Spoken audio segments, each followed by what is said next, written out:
I'd like to introduce you to some of my teammates. We're not special. We're just the ones that answered the question, who? Who will it be?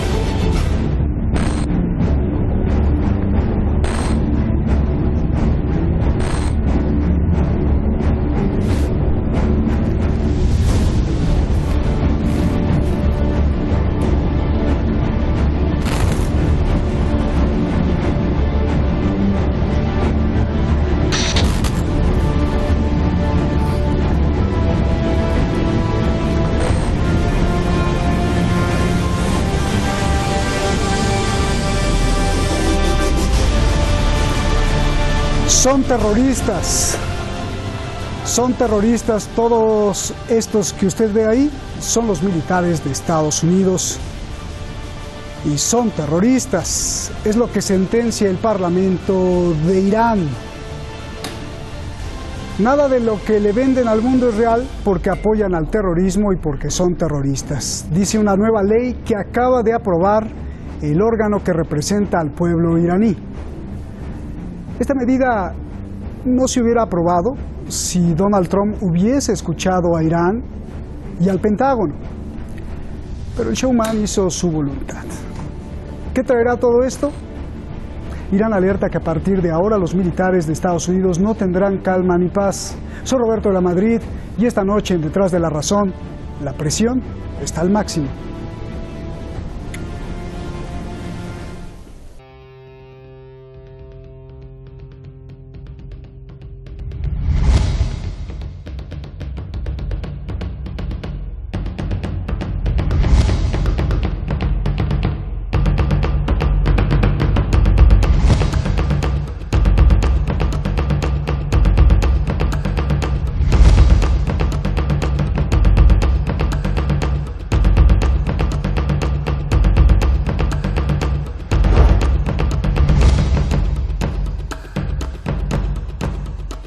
Y así como estos, miles de militares de Estados Unidos, de todas las fuerzas que participan en el Comando Central, son terroristas, incluido el cuartel general del CENTCOM en Florida.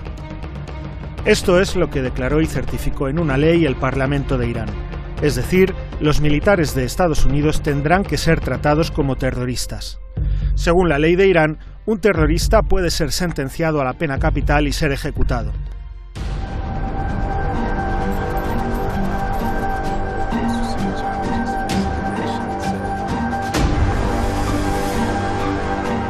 El Comando Central de Estados Unidos está conformado por el Ejército, el Cuerpo Especial de Marines, la Fuerza Aérea, la Marina, las Fuerzas Armadas y el Comando de Fuerzas de Operaciones Especiales como las Delta Force o los Boinas Verdes. Pero no solo eso, el Parlamento de Irán pidió que se tomen acciones contra los que apoyan al ejército de Estados Unidos como Arabia Saudí, Israel, Emiratos Árabes Unidos, porque estarían ayudando a terroristas. La moción indica que cualquier ayuda, ya sea militar, de inteligencia, financiera, técnica, de enseñanza, servicio o logística a las tropas estadounidenses, será considerada un acto de terrorismo.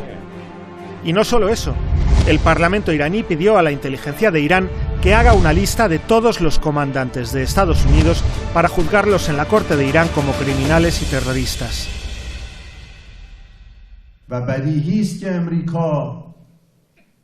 صهیونیست ها و اذناب اونها از سپاه عصبانی باشند. این اوج عصبانیت است که سپاه را به عنوان یک سازمان تروریستی اعلام کنند. کشورها و جنایتکارانی که خود ایجاد کننده تروریست ها هستند، حامی و پشتیبان اونها هستند، حال بیایند و سپاه را به عنوان تروریست اعلام کنند. از دشمن غیر از این انتظاری نیست. El Parlamento de Irán aprobó la ley con 173 votos a favor, 4 en contra y 11 abstenciones. Esta es la respuesta de Irán a la decisión de Donald Trump de hace unos días de haber declarado terroristas a los guardianes de la Revolución Islámica, que es el cuerpo de élite militar de Irán. Today, the United States is continuing to build its maximum pressure campaign against the Iranian regime.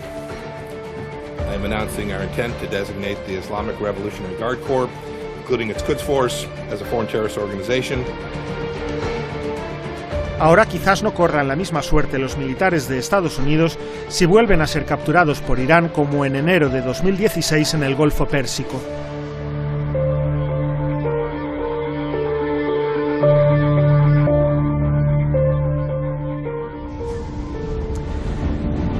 Muchísimas gracias por el reportaje al equipo Detrás de la Razón. Muchísimas gracias a usted. Ya se están juntando cada vez más otra vez seguidores, como usted sabe, como parte de esta campaña de máxima presión contra Irán. Pues nos cancelaron otra vez la cuenta de YouTube y de Google. Y bueno, pues es parte de decir otra forma de ver las cosas, otra forma de hacer noticias y de otra parte de la realidad. Nos acompaña en España y me da mucho gusto, ahí está Beatriz Llovero, periodista, especialista en Medio Oriente y en todas las cuestiones del terrorismo. Me da mucho gusto que estés aquí, gracias. Y también tengo el gusto de presentar a Iñaki Gil de San Vicente, analista político, quien ha revisado junto con nosotros minuto a minuto y kilómetro a kilómetro lo que hay detrás de las mentiras, bombardeos y agresiones en el mundo.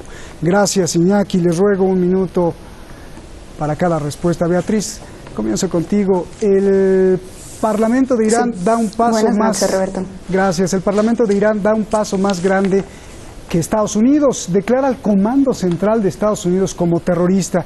Dame tu análisis de esto, por favor. Bueno, yo no creo que sea un paso más grande, creo que es un paso proporcional a la respuesta que el pasado 8 de abril tuvo Estados Unidos declarando a la Guardia Revolucionaria como una organización terrorista y equiparándola a organizaciones que verdaderamente lo son, como por ejemplo es Daesh, ¿no? Entonces creo que lo que no se esperaba realmente Donald Trump es que Irán le respondiera con su mismo lenguaje y aplicando sus mismas medidas. Pero si nos vemos un poco cómo se ha gestado todo este hostilidad y todo este enfrentamiento, tenemos que decir que precisamente esta decisión de Donald Trump ha sido tomada después de una reunión que ha mantenido con Arabia Saudí y con Emiratos Árabes Unidos, que finalmente han apoyado esta medida con un claro objetivo. El primero es de alguna forma dar las gracias a Donald Trump por parte de Riad por de alguna forma no continuar con esa investigación por el asesinato del periodista Jamal Khashoggi, y por otro lado esta es una circunstancia en todo este incremento de hostilidades, de mala relación. Hace unos días hemos visto la eliminación de las exenciones a las sanciones.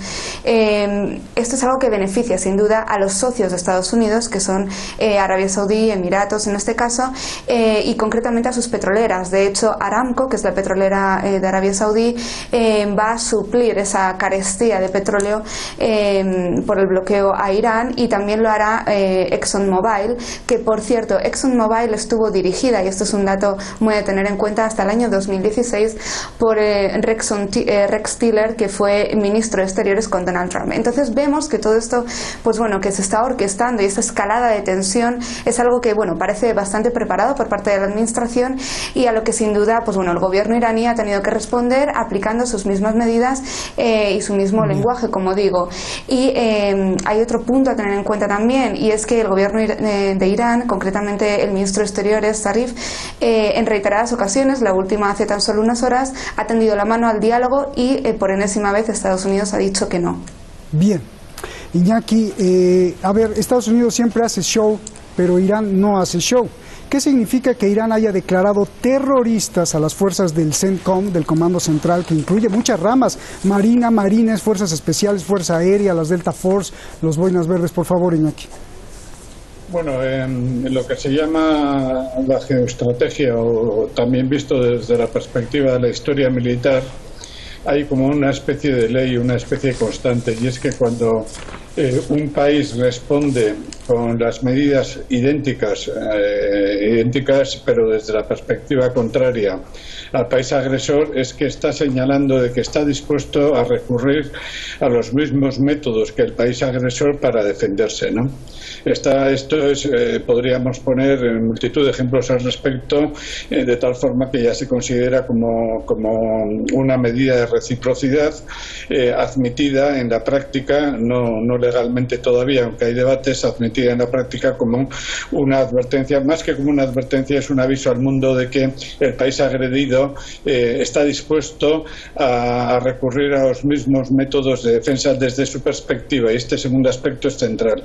Los métodos de ataque norteamericanos son métodos criminales, son métodos basados en el bombardeo de poblaciones civiles, en la destrucción de países, en la balcanización de todo lo que toca, en dictaduras militares, en terrorismo, etcétera, ¿no? Lo que ha hecho Irán ha sido reconocer para sí el derecho que tiene a aplicar aquellos métodos de autodefensa desde el punto de vista de un país agredido para evitar o para impedir que triunfe el país agresor.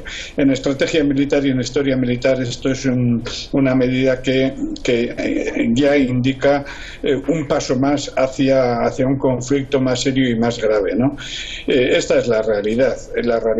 Hay que decirlo claramente, la realidad que tiene razón Irán en aplicarla tal cual, porque si esto, por poner un caso, se hubiera hecho en los momentos de auge del nazismo, en los años 37, 38, 39, Checoslovaquia, etcétera, si se hubiera hecho entonces, si esto se hubiera hecho en los momentos de auge de Reagan, en los años 80, si esto se hubiera hecho ya en los momentos de auge del triunfo de Estados Unidos después de la implosión de la URSS, cuando atacó a Yugoslavia, atacó a Irak, atacó a Libia, atacó a Siria, etcétera, y el mundo le hubiera parado, u otras potencias le hubieran parado los pies y le hubieran advertido, y no se hubiera tenido que esperar hasta el año 2015, cuando Rusia, a petición de Siria, entró a defender a Siria, pues muy posiblemente ahora estaríamos en un contexto mundial, ¿no?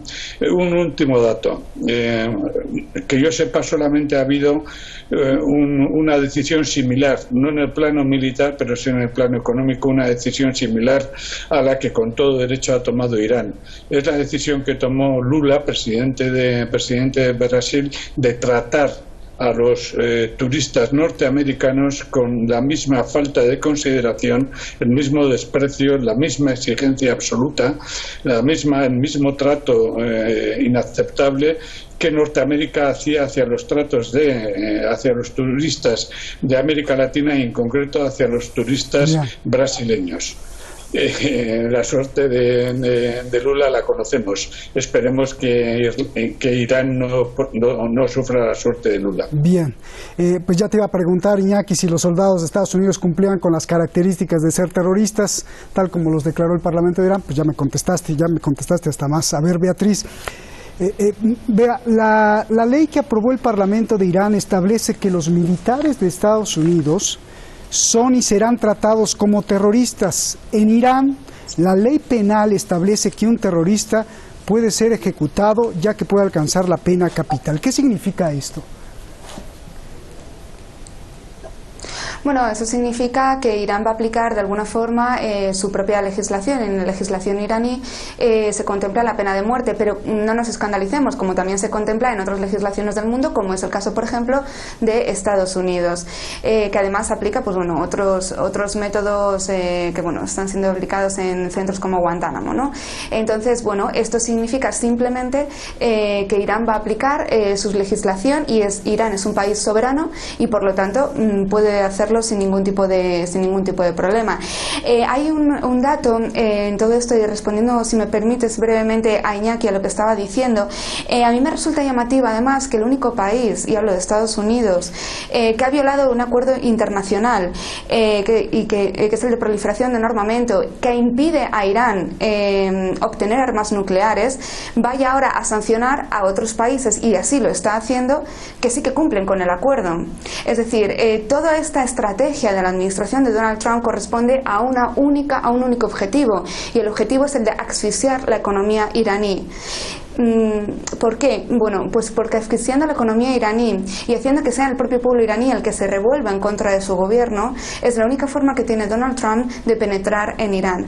Ya no lo consiguieron con la guerra de Siria. Siempre se dijo el camino a Teherán va por Damasco, y ahora lo está intentando con un ataque frontal y directo. Primero con las sanciones que han devaluado considerablemente la moneda. Es decir, Irán era un país que exportaba 2,5 millones de barriles de petróleo diarios, y en los últimos años están en 800.000. Sin duda, Donald Trump quiere que esa cifra llegue a cero, aumentando la inflación y con una serie de medidas que no solo van a asfixiar, como digo, a los iraníes, sino también al conjunto de la región. Por ejemplo, Turquía, que es el país con uno de los mayores precios, uno de los precios más elevados a la hora de comprar gasolina, ya está asfixiado precisamente porque no puede comprar petróleo a Irán. Pero también va a sancionar a todo aquel, es una forma de castigar estas medidas, como declarar a la Guardia Revolucionaria como organización terrorista, o las sanciones, es una forma de castigar y de imponer el mando, ¿no? Y decir, bueno, todo aquel que no siga mi patrón, y en este caso se dirige directamente a los países europeos que negocian con Irán, van a ser castigados, ¿no? Entonces, pues bueno, Irán lo único que está haciendo es responder en la medida en la que, bueno, está siendo atacado. Bien. Qué bueno que dices eso, Beatriz. O sea, van a castigar a países por cumplir el acuerdo nuclear y por cumplir la resolución de la ONU 2234. Iñaki, a ver, ¿me permites hacer este silogismo, un silogismo simple? 1. Los militares de Estados Unidos son declarados terroristas. 2. La ley de Irán establece que los terroristas alcanzan penas como la pena de muerte. 3. Luego, entonces, ¿qué viene, Iñaki? Bueno, luego viene el derecho que tiene Irán para ejecutar a los agresores. Así de claro. No hay, es un silogismo perfecto, ¿no? Y en una guerra de supervivencia hay un montón de literatura de muchos bandos, donde se explica que en una guerra de supervivencia la situación del bando agredido tiene derecho a recurrir a aquellas medidas que estimen necesarias, ¿no? Aquí hay un debate de fondo que no podemos entrar ahora, que es las teorías las teorías de todas aquellas corrientes ideológicas surgidas solamente en Occidente, en Europa, que intentaron lo que se llama humanizar la guerra. ¿En qué momento concreto surgió? Surgieron a finales del siglo XVIII, mediados del siglo XVIII, con una Europa absolutista en la cual le interesaba hacer unas guerras medidas, unas guerras muy controladas. El derecho de guerra había surgido previamente en Roma, pero solamente se aplicaba a los romanos, incluso no se aplicaba en las guerras civiles de Roma, al final se saltaban su propio derecho de guerra. Luego eso se recuperó en el absolutismo porque interesaba económica y poblacionalmente, para que no hubiera destrucciones masivas de tierras, de poblaciones, de campos, de cultivos, bosques frutales arrasados, ganado degollado, etcétera, como fue la guerra de los 100 años, que fue un desastre, y Alemania perdió una enorme cantidad de su población, ¿no?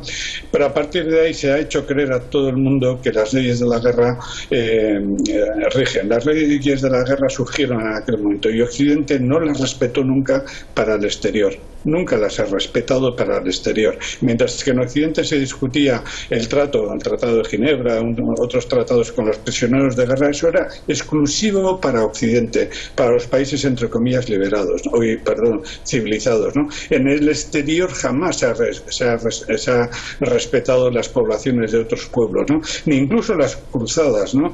Que hay autores, podríamos citarlos también, que dicen que el primer derecho de guerra es el derecho medieval, ¿no? El derecho a proteger los templos, a que la gente se refugiara en los templos, que la inmensa mayoría de las veces no se cumplía, ¿no? Pero cuando los cruzados, así llamados, invadieron Oriente Medio, hicieron una escabechina inmisericordia, la que sufrió Jerusalén, por poner un caso, ¿no?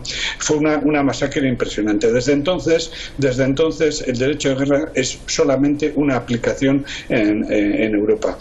Intentar exigir a Irán, o intentar exigir a Vietnam en su tiempo, o intentar exigir en estos momentos a Venezuela, etcétera, etcétera, que respeten lo que el propio imperialismo no respeta, ni incluso contra sus propios pueblos.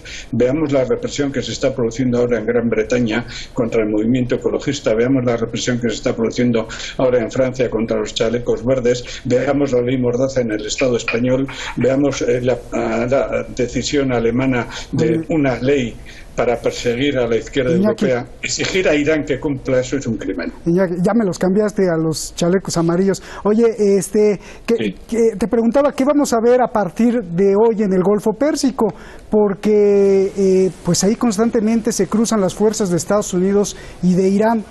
Ambas partes pues verán a un terrorista enfrente, ¿no? Y según su ley de cada quien, pues le podrán disparar, capturar, arrestar. Yo te pregunto, ¿esto no es una forma escondida de declarar la guerra? Porque cuando declaras al ejército de un país como terrorista, pues es que supuestamente defiende un país, pues es prácticamente declarar la guerra de una forma disfrazada, ¿no? La guerra está declarada, en la práctica no está oficialmente declarada. Hay muchas guerras que no están oficialmente ni declaradas ni acabadas, ¿no? Por ejemplo, la guerra de Vietnam, en Norteamérica nunca reconoció que había perdido, primero que había invadido Vietnam y luego que había perdido en Vietnam, ¿no? La guerra de facto, no de jure, de facto está declarada, y ahí tenemos los muertos iraníes defendiendo a Siria, ¿no? Lo que puede ocurrir es pues que haya conflictos en los cuales yo creo que será fundamentalmente por parte de la benevolencia iraní la que, reconociendo que tienen derecho a ejecutar a los atacantes, sin embargo posiblemente en muchos casos no lo hagan para demostrar una benevolencia y un espíritu humanista que el ejército norteamericano sí lo hará y nunca ha respondido y nunca lo ha respetado ni lo ha demostrado por ningún lado, ¿no? Aún y todo así, concluyo con una cosa: esto es la parte externa del conflicto, la parte interna del conflicto es todavía más grave. Bien, ahora a ver si nos alcanza el tiempo para que me digas la parte interna. Beatriz, ibas a decir algo, por favor. Sí, además quería hacer un pequeño matiz. Hace tan solo unos días el contraalmirante de la Guardia Revolucionaria, Ali Reza, advirtió a los Estados Unidos que de continuar estas hostilidades cerrarían el estrecho de Hormuz, y precisamente es por este estrecho por donde 1/3 de los barriles de petróleo mundial cruzan. O sea que el enfrentamiento no va a ser simplemente a nivel de terreno, sino sin duda va a haber un enfrentamiento a todos los niveles, a los niveles económicos, a los niveles comerciales. Esto ya, es una guerra que, uno de los bandos ha abierto deliberadamente y ahora solo queda ir respondiendo. Bien, oye, Beatriz, la ley del Parlamento iraní pide tomar acciones contra otros países que ayuden o apoyen a las fuerzas de Estados Unidos. Yo te pregunto, ¿qué implica esto, ya que pues son casi todos los países de la región que albergan o apoyan a las tropas de Estados Unidos? Emiratos Árabes Unidos, que en coalición han conseguido, esta medida que una vez más asfixia al pueblo iraní. Es decir, al final el amigo de tu enemigo pues es también en muchas ocasiones tu enemigo, ¿no? Y todo lo que sea contestar a esta coalición de países, a esta coalición del Golfo Pérsico, es totalmente natural. Bien, pero ¿cuál será la reacción de todos? Porque finalmente desde Egipto hasta Irak Estados Unidos tiene tropas ahí o cooperan con la inteligencia o con las operaciones de inteligencia de Estados Unidos. Creo que se nos mete un ruido por ahí. Iñaki, ya nos vamos, se nos está acabando el tiempo. Decías que esta es la parte externa, pero que la parte interna es peor. Por favor, si quieres concluir esto, por favor. Sí, simplemente había comentado una cosa que luego la compañera Beatriz ha dicho también, ¿no? Con la advertencia iraní de cerrar el estrecho de Hormuz, ¿no? Hay una cosa muy, muy clara aquí. Antes de que empezara toda la agresión del imperialismo contra Oriente Medio, y mientras existía la Unión Soviética y durante la década de finales del siglo XX existía una especie, llamémosle, de mercado común localizado entre Irán, Siria y Turquía y algunos países que se sumaban puntualmente, ¿no? Y ese mercado común tenía un proyecto de un tren estratégico que iría desde el oeste de Irán, cruzaría Siria con la colaboración de Turquía y llegaría al Mediterráneo, ¿no? Era un eje que tenía que vertebrar una economía que de sí sí tiene un potencial infinito, ¿no? Este ha sido uno de los objetivos de la intervención norteamericana, aniquilar esa vertebración terrestre que adelantaba una parte de la ruta de la seda, aniquilar esa vertebración terrestre y a imponer otra que vendría directamente por Arabia Saudí, pasaría por Jordania, iría directamente por Israel, iría al Mediterráneo. Ese es uno de los puntos que algún día tendremos que analizar. Iñaki, muchísimas gracias. Beatriz, muchísimas gracias. Les agradezco a los dos. Fue tan amena pues su explicación que se nos fue la media hora rapidísimo. Gracias. Empezamos nuevamente de cero una vez más. A ustedes les pido que se unan, que repartan el link de YouTube en todos sus contactos y redes. Mi creencia es que la energía entre todos ustedes, el programa Detrás de la Razón y un servidor, al estar pensando al mismo tiempo sobre estos temas, aunque pensemos diferentes, incluso en opuesto, estamos haciendo un bien a la humanidad al desarrollar, como dije anteriormente, el conocimiento, la reflexión y poner un paso hacia adelante a la mente humana colectiva. No olvidar que nuestro pensamiento es una de las energías más poderosas. Buenas noches.